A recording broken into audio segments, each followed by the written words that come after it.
আসসালামু আলাইকুম once again welcome to Nazmul English teaching home. সুপ্রিয় শিক্ষার্থী, আজকের ক্লাসে আমি কমপ্লিটিং সেন্টেন্সের 3টি ইম্পর্ট্যান্ট রুলস নিয়ে আলোচনা করব। আশা করি এই ক্লাসটি আপনাদের ভালো লাগবে। সুপ্রিয় শিক্ষার্থী, ক্লাসটি যদি শুরু থেকে শেষ পর্যন্ত দেখেন, আপাতত এই 3টি রুলস আপনাদের আর কখনোই ভুল হবে না। তাহলে আসুন ক্লাসটা শুরু করা যাক। নাম্বার 1-এ আমরা দেখতে পাচ্ছি, যদি বাক্যে লেস্ট থাকে তাহলে আপনারা কীভাবে বাক্যটি শুরু করবেন।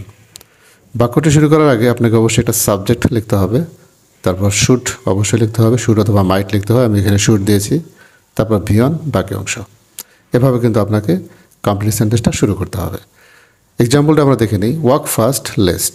ধরুন পরীক্ষার মধ্যে কিন্তু এতটুকু দেওয়া থাকবে। আমরা লক্ষ্য করব যে বাক্যের শুরুতে কোনো সাবজেক্ট দেওয়া আছে কিনা। এখানে দেখতে পাচ্ছি আমরা, এখানে কিন্তু বাক্যের শুরুতে কোনো সাবজেক্ট দেওয়া নেই। সাবজেক্ট যদি দেওয়া না থাকে সেক্ষেত্রে আপনাকে কী লিখতে হবে, ইউ দিয়ে শুরু করতে হবে, অর্থাৎ সাবজেক্ট ইউ লিখতে হবে। তারপর শুড, তারপর মিস সামথিং লিখে দিলেই কিন্তু আপনার এই বাক্যটা কমপ্লিট হয়ে যাবে। আর যদি সাবজেক্ট থাকে তাহলে এই সাবজেক্টটাই আমরা লিস্টের পরে লিখে দেব। তারপর শুড মিস সামথিং। তাহলে দেখুন, ওয়াক ফাস্ট লেস্ট, দ্রুত হাঁটো নইলে ইউ শুড মিস সামথিং, তুমি কোনো কিছু মিস করবে। শি রানস ফাস্ট লেস্ট, এখানে কিন্তু ইউ লেখা যাবে না, কারণ বাক্যের শুরুতে কী রয়েছে, সাবজেক্ট সি রয়েছে। এই সি সাবজেক্টে কিন্তু লিখতে হবে। আমি আবারও বলে দিচ্ছি, যদি বাক্যের শুরুতে কোনো সাবজেক্ট না থাকে তাহলে আপনাকে অবশ্যই ইউ লিখতে হবে। আর যদি প্রদত্ত বাক্যে যে সাবজেক্টটা দেওয়া রয়েছে সেই সাবজেক্টটা লিখেই কিন্তু আপনাকে বাক্যটা কমপ্লিট করতে হবে। এবং লেখার পরে অবশ্যই সাবজেক্টের পরে শ্যাল উইল যদি দেন, ক্যান কোড দেন, তাহলে কিন্তু বাক্যটা হবে না। আপনাকে অবশ্যই কী লিখতে হবে, শুড লিখতে হবে। তারপর মিস সামথিং, এত লিখে দিলেই কিন্তু বাক্যটা কমপ্লিট হয়ে যাবে। She runs fast least, she should miss something. তারপরে দেখুন যে ইম্পর্টেন্ট রুলসটা পরীক্ষায় বরাবর আসে, সবসময় আসে। অ্যাজ ইফ অ্যাজ দো, এর অর্থ হলো যেন। অ্যাজ দো অ্যাজ ইফ থাকলে কমপ্লিট করতে প্রথমে আপনাকে একটা সাবজেক্ট লিখতে হবে, তারপর সাবজেক্ট অনুসারে ওয়ার অথবা had been plus noun. Were কখন হবে এবং হ্যাড বিন কখন হবে, প্রদত্ত সেন্টেন্সগুলোর এক্সাম্পল দিয়ে আমি বিষয়টা ক্লিয়ার করার চেষ্টা করব। দেখুন, অ্যাজ ইফের প্রথম অংশ যদি প্রেজেন্ট থাকে তাহলে সেক্ষেত্রে আপনি কী লিখবেন, ওয়ার লিখবেন। আর যদি পাস্ট থাকে তাহলে কী লিখবেন, হ্যাড বিন, এবং তারপর অর্থ অনুসারে যে কোনো একটা নাউন লিখে দিলে কিন্তু বাক্যটা কমপ্লিট হয়ে যাবে। যেমন শি সিংস অ্যাজ ইফ, সে এমনভাবে গান গায় যেন। শি ওয়ার এ সিঙ্গার, যেন সে একটা কী ছিল, গায়ক ছিল। এটা প্রেজেন্ট ছিল, আমরা কী লিখলাম, ওয়ার। এবার দেখুন, সিংয়ের পাস্ট টেন্স হলো স্যাং, প্লাস কী রয়েছে, অ্যাজ ইফ রয়েছে। এবার কিন্তু আমাকে ওয়ার লিখলে হবে না, ওয়ারের জায়গায় কী লিখতে হবে, হ্যাড বিন। তাহলে she had been a singer. কেন হ্যাড বিন হলো, কারণ প্রদত্ত বাক্যের পরে যে ভার্বটা রয়েছে এই ভার্বটা ভি2 রয়েছে, অর্থাৎ পাস্ট রয়েছে। পাস্ট থাকলে হ্যাড বিন আর প্রেজেন্ট থাকলে ওয়ার। এভাবে লক্ষ্য করে লিখলে কিন্তু আপনারা এবং ভালো মার্কস ক্যারি করতে পারবেন, আর কখনোই এই রুলসটি ভুল হবে না।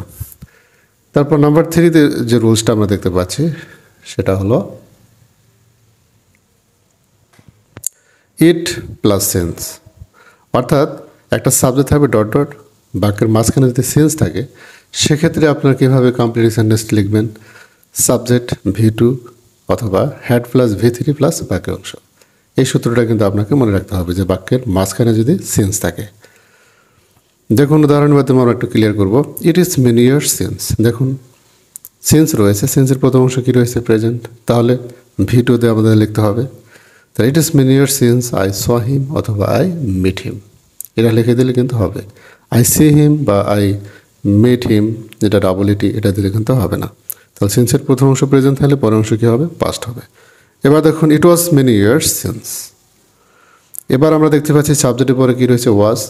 এখানে কিন্তু ভার্বের পাস্ট লিখলে হবে না, আপনাকে কী লিখতে হবে, হ্যাড প্লাস ভি3 লিখতে হবে। দেখুন, আই স হিম, এটার ভি3 হলো আই হ্যাড সিন হিম। যদি এই ধরনের বাক্য দেখেন, এই দুটো বাক্য মনে রাখলে কিন্তু আপনারা কমপ্লিট করে আসতে পারবেন। যেমন it is many years since I saw him অথবা I meet him, it was many years since I had seen him অথবা আই হ্যাড মিট হিম। সুপ্রিয় শিক্ষার্থী, যদি এই 3টি রুলস আপনারা ভালোভাবে স্টাডি করেন, আমার বিশ্বাস যে এই 3টি রুলস কিন্তু দেখবেন প্রত্যেকটা পরীক্ষাতে অবশ্যই আসে।